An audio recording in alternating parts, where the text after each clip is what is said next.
আসসালামু আলাইকুম এভরিওয়ান। আজকে আমি আপনাদের সাথে শেয়ার করতে চাচ্ছিলাম আমার নিজের কিছু এক্সপেরিয়েন্স ইউকেতে আসার আগে এবং পরে। প্রথমেই বলে নিচ্ছি, ইউকেতে ৩টা ইনটেক থাকে। ইনটেক বলতে এখানে হচ্ছে আমরা যেমন অ্যাডমিশন করি, আমাদের বাংলা মিডিয়ামের অ্যাডমিশন হয় জানুয়ারি থেকে ডিসেম্বর পর্যন্ত আমাদের সেশন, একটা বছর পড়া, তারপর আবার জানুয়ারি থেকে ডিসেম্বর আরেকটা সেশন। তেমনভাবে ইউকেতে 3বার ভর্তি হওয়া যায় ইউনিভার্সিটিগুলোতে, বেশিরভাগ ইউনিভার্সিটিতে। কোনো কোনো ইউনিভার্সিটিতে 2টা ইনটেক থাকে। 3টে ইনটেক কী কী? জানুয়ারি ইনটেক, মানে জানুয়ারিতে আপনি ভর্তি হতে পারবেন। তারপর আপনি সেপ্টেম্বর থেকে ক্লাস শুরু করতে পারবেন, জানুয়ারিতে ক্লাস শুরু করতে পারবেন, সেপ্টেম্বরে ক্লাস শুরু করতে পারবেন, আবার মেতে ক্লাস শুরু করতে পারবেন। এই 3টে ইনটেকের মধ্যে সবচেয়ে বেশি স্টুডেন্ট আসে হচ্ছে সেপ্টেম্বর ইনটেকে। কেন সেপ্টেম্বর ইনটেকে সবচেয়ে বেশি স্টুডেন্ট আসে? তার কারণ হলো সেপ্টেম্বরে সবচেয়ে বেশি সাবজেক্ট ওপেন থাকে, আপনি সবচেয়ে বেশি সাবজেক্টে এনরোল করতে পারবেন। সো বেশিরভাগ স্টুডেন্টের বিভিন্ন ধরনের সাবজেক্টে পড়ার ইচ্ছা থাকে। যেমন আমি মাস্টার্স করছি এডুকেশনে ব্যাঙ্গার ইউনিভার্সিটিতে। সো এই হিসাবে আমি চুজ করেছি সেপ্টেম্বর ইনটেক। এবং তখন ওয়েদারটা এত বেশি ঠান্ডা থাকে না, নর্মাল বাংলাদেশের শীতের মতো থাকে। সো ওইটা আমাদের জন্য সহনীয়।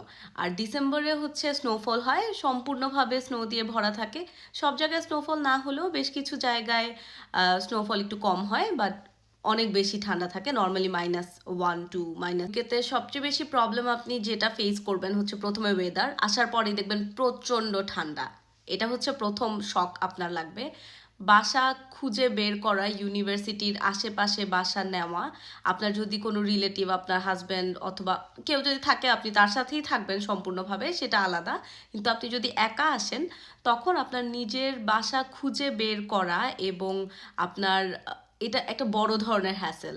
সো আমি বলবো যে প্রথম থেকে আপনি যদি বাংলাদেশ থেকে বাসা ঠিক করে আসতে পারবেন, সেটা হচ্ছে আপনার বিভিন্ন ধরনের গ্রুপ থাকে। আপনি যদি লন্ডনে আসেন, লন্ডনে আপনি দেখবেন যে London accommodation, east London accommodation নামে বিভিন্ন ধরনের গ্রুপ থাকে। আবার ম্যানচেস্টার অ্যাকোমোডেশন, বার্মিংহাম অ্যাকোমোডেশন, এরকম ফেসবুকে আপনি যদি এটা দিয়ে সার্চ করেন তখন আপনি বিভিন্ন ধরনের অ্যাড পাবেন ওই গ্রুপগুলোতে। মানুষ যেটা হচ্ছে গিয়ে কোনো অ্যাপ্লিকেশন অথবা কোনো ওয়েবসাইটের মাধ্যমে যদি আপনি না যান, আপনি সরাসরিভাবে আপনি ধরেন কারোর সাথে রুম শেয়ারে নিতে চাচ্ছেন অথবা ল্যান্ডলর্ডের সাথে সরাসরি কথা বলে, সে হতে পারে এশিয়ান অথবা অন্য দেশের অথবা অন্য কোনো কান্ট্রির, আপনি কথা বলে রুম নিয়ে নিতে পারেন, আপনি বুক করে রাখতে পারেন। তাছাড়া আর যেটা করা যায় যে আমাদের বিভিন্ন ধরনের ওয়েবসাইট আছে, যেমন স্পেয়ার রুম আছে, তারপর অ্যাম্বার স্টুডেন্ট অ্যাকোমোডেশন আছে, সেগুলো